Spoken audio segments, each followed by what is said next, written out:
Hello and thank you for joining us on the news on NTA International. I am Charles Alpha. Courage Ogira. He is our sign language interpreter. But before we go on, let's quickly take a look at some of our top stories.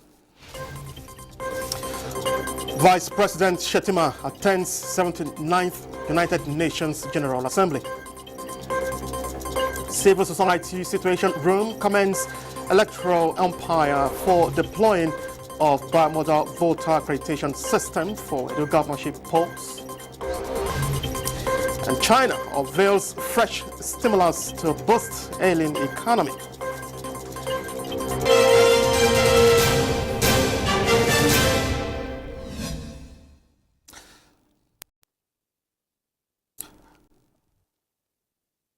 Well, the Vice President Kashim Shettima arrived alongside other heads of state and government to the hall of the General Assembly and welcome a reception by the UN Secretary General Antonio Guterres.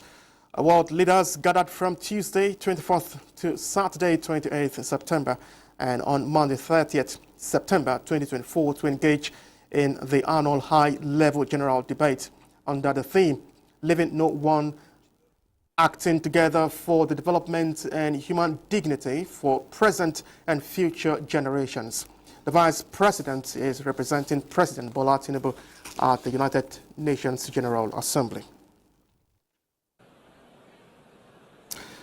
And still from New York, Nigeria has reaffirmed its commitment to fostering stronger international partnerships and deepening relations with member states of the Organization of African, Caribbean and Pacific States on the sidelines of the 79th session of the United Nations General Assembly. Vice President Kashim Shettima stated this at a high-level organization meeting chaired by Angola, reiterating the importance of solidarity among member states in the face of numerous global challenges. He emphasized Nigeria's commitment to the organization's goals while addressing pressing national concerns. Vice President Shettima used the opportunity to address Nigeria's recent inclusion on the high-risk jurisdiction lists for anti-money laundering concerns, saying this sets the record straight and engage in constructive dialogue with the international partners. The Secretary General, Judges Rebelo Pinto Chikoti, lauded Nigeria as the motto of the organization and an important member state, noting the meeting aimed to strengthen cooperation with Nigeria and express gratitude for the country's significant contributions. He reiterated the importance of strengthening partnerships between the organization, member states, and the European Union, focusing on crucial collaboration in areas such as environment, infrastructure, education, and business development. Now, the Minister of Defense, Mohammed Abubakar Badru, reiterated Nigeria's dedication to the Treaty of Pelindaba, saying that Africa as a nuclear weapon-free zone is beneficial to the continent. The minister stated this during a high-level launching of Friends of Fissile Material Cut-Off Treaty hosted by Japan's Prime Minister Kishida at the United Nations General Assembly 79 in New York, USA. Nigeria joined other countries at the event to launch a campaign for a treaty that prohibits the production of fissile material for nuclear weapons and other nuclear explosive devices by limiting the quantity improvement of nuclear weapons. The minister stated that Nigeria and the African continent shall remain committed to the Treaty of Pelindaba, declaring Africa as a nuclear weapon-free zone, stressing that Nigeria is playing a leading advocacy role for nuclear disarmament and non-proliferation of nuclear weapons. Badru highlighted that strengthening NPT FMCT will enhance transparency and cooperation between nuclear and non-nuclear states that will enhance a peaceful nuclear energy. Now, an action plan for a new policy to facilitate more women in trade in West Africa has been adopted by the ECOWAS Commission. Now, the validation meeting in Abuja also tasked member states to immediately domesticate the policy for implementation. Calvin Hunaya reports. Women account for about 70% of the informal trade and commerce in West Africa. But disparity in trade policies of member states is an impediment to the ability of women to play active roles in regional trade. This meeting of trade officials of member states facilitated by the ECOWAS Commission is to streamline those policies and review them with an objective of adopting a gender-based action plan that will enable women, trade associations across the region, harness opportunities available in free trade for women empowerment and economic growth. For Nigeria, the move will further consolidate government intervention for small-scale businesses run by women, currently implemented by the Federal Ministry of Industry, Trade and Investment. We are hoping to harvest areas from our African neighbors where policies, directional policies can be put in place that will be workable. Because it's one thing to have policies and it's another thing to have workable policies. We work with the Women Traders Association for them to take advantage of the EFCFTA. That is a huge market in Africa, and we believe that women should play a major role in connecting African countries through trade. The action plan expected from the meeting is to be ratified and domesticated by member states of ECOWAS as a policy guide on gender and trade. In Abuja, Kelvin Ewonwaye, NTA News. Guinea's capital, Conakry, reactions have trailed the announcement by representatives of the ruling military junta in favor of their leader, Namadi Doumbouya, contesting for the next presidential election. Comfort Fashion tells us more. Business was slower than usual in Guinea's capital, Conakry, as an opposition call to protest gathered little momentum 3 years after the military seized power. The opposition in the West African nation had called for a peaceful protest to denounce the junta's crackdown on dissent and to demand a return to civilian rule by the end of the year. Reports say, though the demand went largely unheeded, activities in the capital was nonetheless slower than usual. Meanwhile, citizens are beginning to express their views on the willingness of the junta leader, Namadi Doumbouya, to stand in the next presidential election. Le président a ouvertement dit que ni lui, Amadou Barre, president of the Citizens Union for Emergence of Guinea, said the president has already openly said that neither he nor any member of the ruling National Committee of Reconciliation will stand as a candidate. So in his own opinion, he thinks the head of state should respect his commitments because it is the only solution for peace and social tranquility in the country. je crois bien que ça a même tardé l'officialisation. While Abdul Majid Ba, on his part, said that they want Doumbouya to be an equal candidate, just like any other leaders who are seeking the supreme authority. He says he does not think anyone should refuse Doumbouya because it will be an open competition and the Guineans will elect the president. Under international pressure, the junta had initially pledged to hand over power to elected civilians by the end of 2024. However, it has since made little secret of its intention to renege on this commitment. General Doumbouya is due to return from China, where he attended a summit along with hosts of other African leaders. And no official activities were planned for the 3-year anniversary of the junta's takeover of power, which brought an end to civilian President Alpha Conde's more than decade-long rule. Comforts, Fashion, NTA News. And in China, its central bank has unveiled a raft of measures to boost the country's ailing economy as its battle prolonged property sector debt crisis coupled with deflationary pressure and high youth unemployment. Central Bank Chief Pan Gongcheng tells a press conference in Beijing that it would cut down rates in a bid to boost growth And Comfort Fashion has details of that report. The world's second largest economy is yet to achieve a highly anticipated post-pandemic recovery, and its leadership has set a goal of 5% growth in 2024. China's central bank on Tuesday unveiled fresh measures to boost the struggling economy, cutting the amount of cash banks must hold in reserve and lowering key interest rates. 今天的新闻发布会，我宣布了。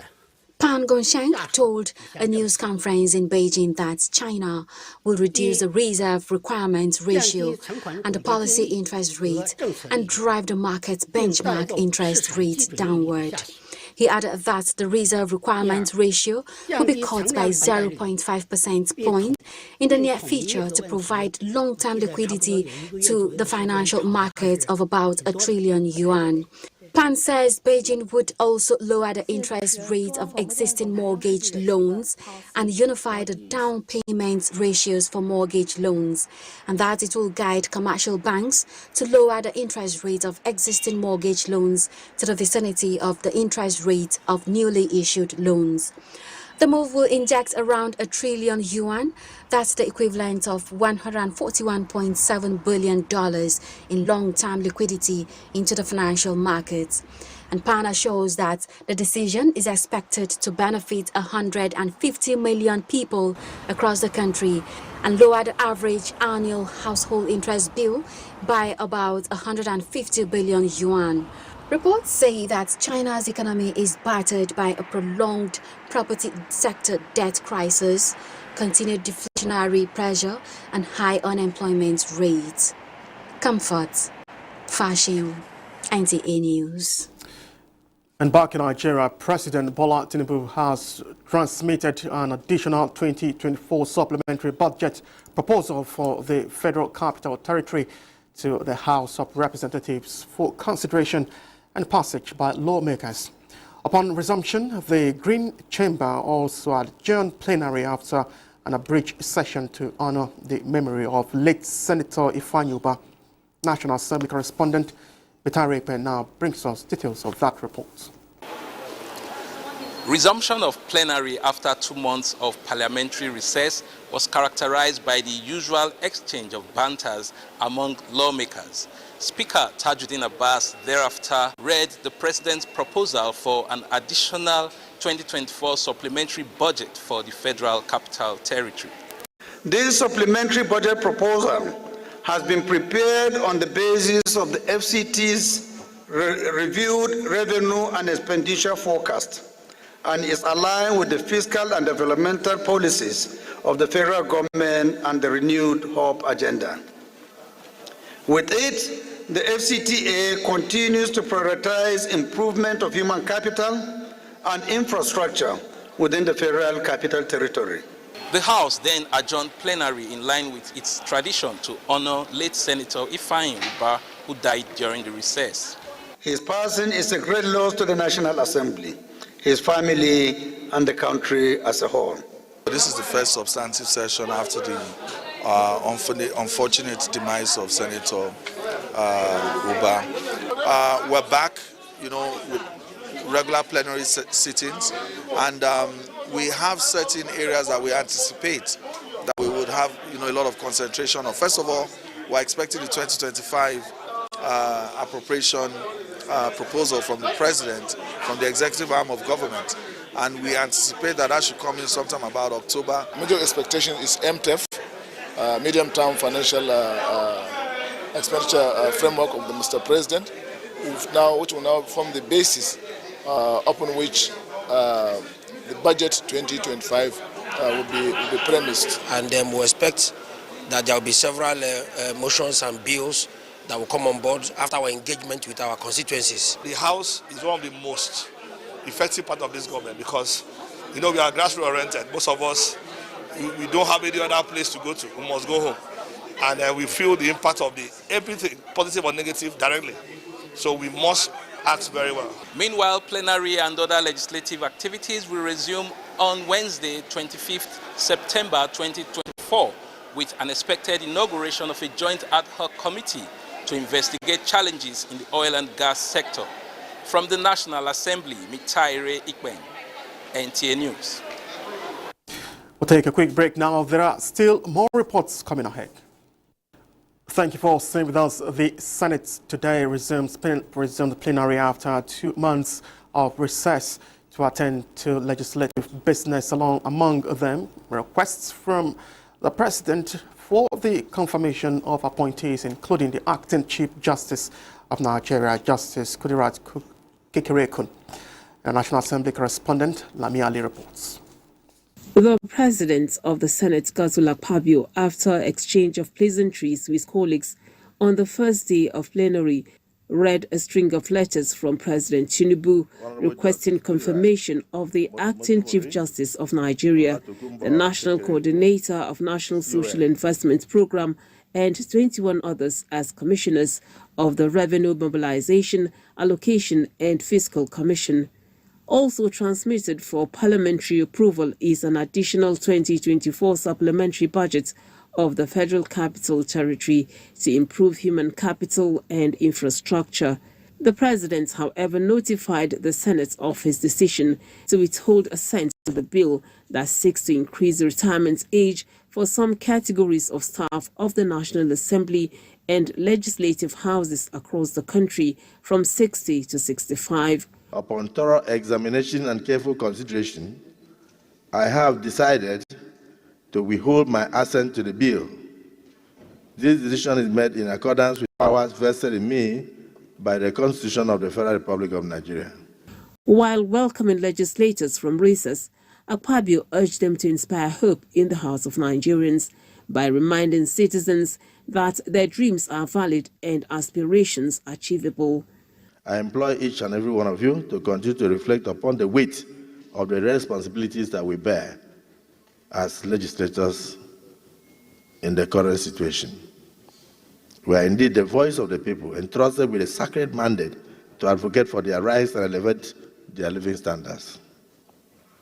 The challenges we face may seem formidable, yet we are also poised to confront them with unwavering candor and relentless determination. And together we shall succeed. The former chief whip of the Senate, Senator Ojiuzo Okalu, also commends the federal government for various interventions, urging that more should be done to cushion current economic hardship.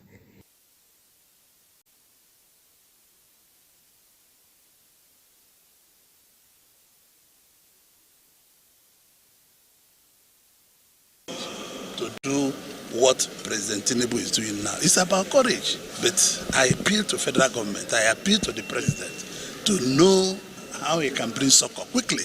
In line with tradition, Senate suspended consideration of all items on the order paper in honor of late Senator Ifeanyi Ubah, representing Anambra South, who died during the 2024 annual recess. From the National Assembly, Lami Ali, NTA News. The federal government has commended the National Media Complaints Commission, the Nigerian Media Ombudsman, for its impartial and thorough investigation, which found Trust's reports on the Samoa Agreement to be inaccurate, misleading, and not in line with the Code of Ethics for Nigerian journalists.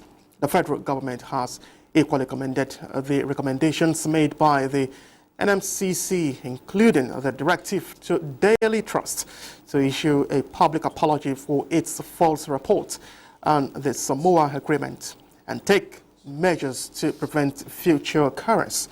In a statement, a special assistant on media to the Minister of Information and National Orientation, Rabiu Ibrahim, says the ruling serves as a testament to the importance of journalistic integrity and accountability, and a reminder of the crucial role the media plays in shaping public perception through truthful and accurate reporting.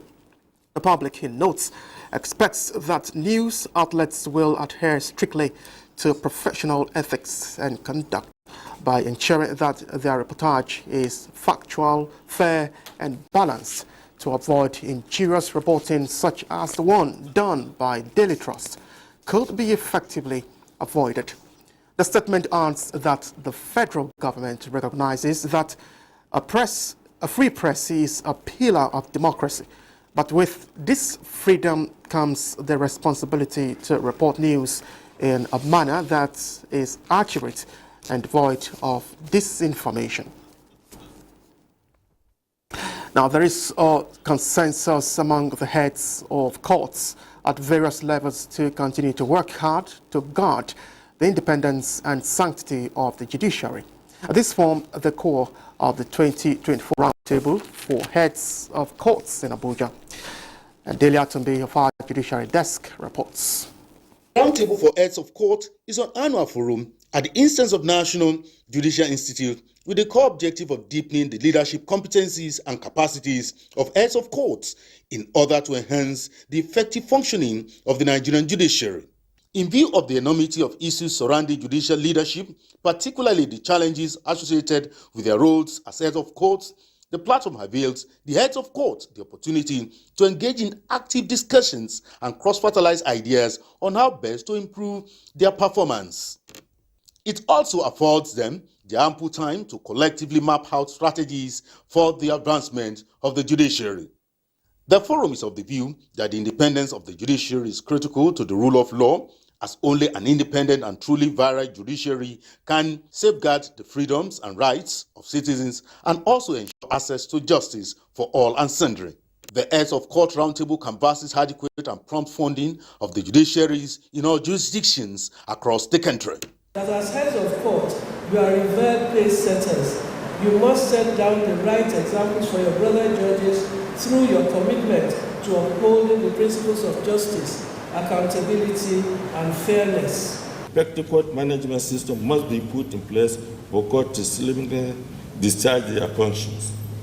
To this end, the National Judicial Policy, which was formulated by the National Judicial Council in 2016, reiterated thus and the court strategies shall be put in place to achieve the goals of judicial administration. The roundtable with the theme Strengthening the Legal and Judicial Systems in Nigeria is aimed at repositioning the judiciary in Nigeria.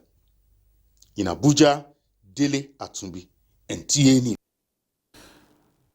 African leaders must develop the culture of peace in their quest for power and allow the people determine who governs them in order to reduce the tension and violence gradually enveloping the continent. Former President Goodluck Jonathan, who was a guest at the 2024 International Peace Day, is concerned that despite this, many African leaders have shifted attention from entrenching good governance to grabbing and retaining power. David Ide reports. The 2024 International Day of Peace, organized by the Institute for Peace and Conflict Resolution, is mainly to amplify the campaign for a peaceful society. Former President Goodluck Jonathan, having traversed the whole of Africa on peace-building mission, is convinced that the major challenge to peace on the continent is quest for power.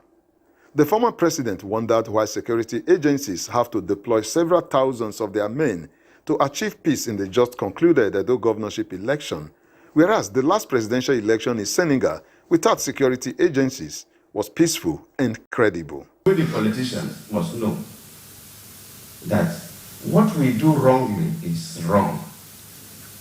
And when we politicians justify evil things and say it is politics, somebody does something that is evil, say it's politics. It's not politics, you're a criminal. Organizers of the event want every family to get involved in peace building in order to reduce global tension and warfare. The whole essence of our being as human beings is to ensure the progress and the well-being of not only ourselves, but only of other people as well as the global community.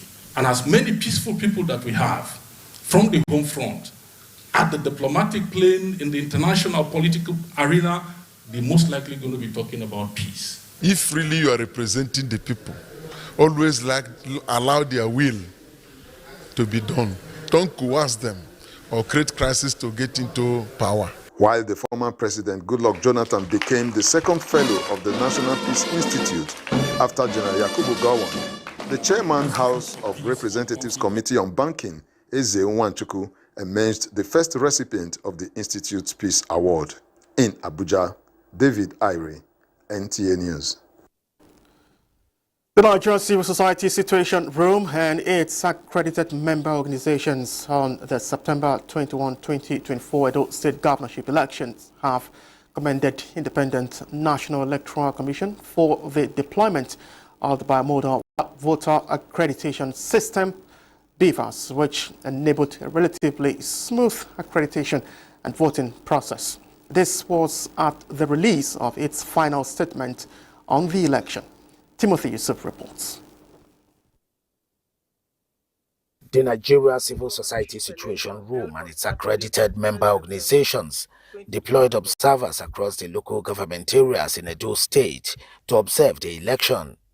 Situation Room submitted that the election experienced a slow start as a result of logistical challenges, which led to the late commencement of polls across several polling units.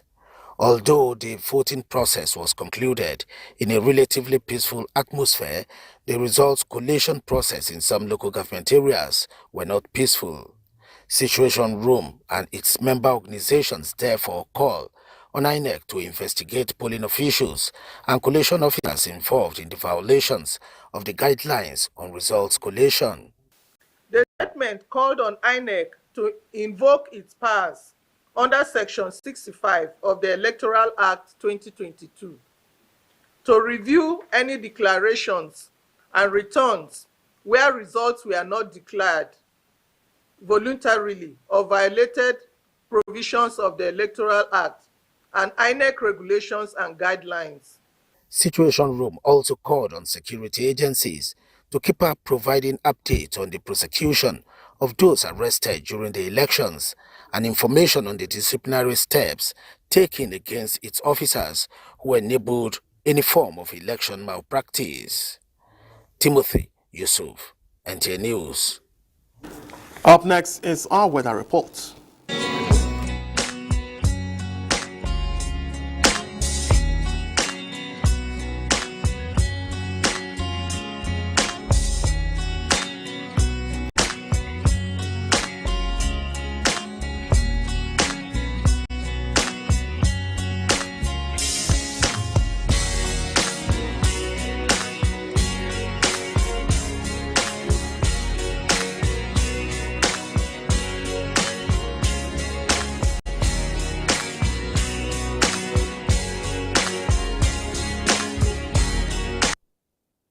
This is where we end the news. Many thanks for being part of it. I am Charles Alpha Courage.